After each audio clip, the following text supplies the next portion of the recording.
সেই বেলা 11টা বেজে গেছে, এখনো সূর্য ওঠেনি। কি কস?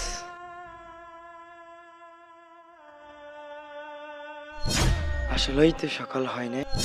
উজু করে মসজিদে গিয়ে নামাজ পড়তে হবে।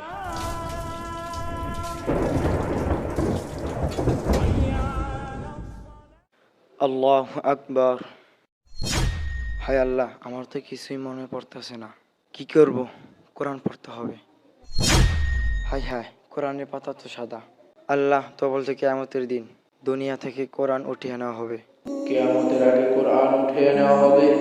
যখন ইসরাফিল আলাইহিস সালাম সিংহায় ফু দিবে, তখন সমস্ত দুনিয়া ধ্বংস হয়ে যাবে, সব কিছু তুলোর ন্যায় উঠতে থাকবে। কিয়ামতের দিন সমস্ত নবীরা ইয়া নাফসি নাফসি বলতে থাকবে, শুধুমাত্র আমাদের শেষ নবী হযরত মুহাম্মদ সাল্লাল্লাহু আলাইহি ওয়াসাল্লাম উম্মতি উম্মতি বলতে থাকবে, হে আল্লাহ, তুমি আমাদের শেষ নবীর খাঁটি উম্মত হিসেবে কবুল করে নাও।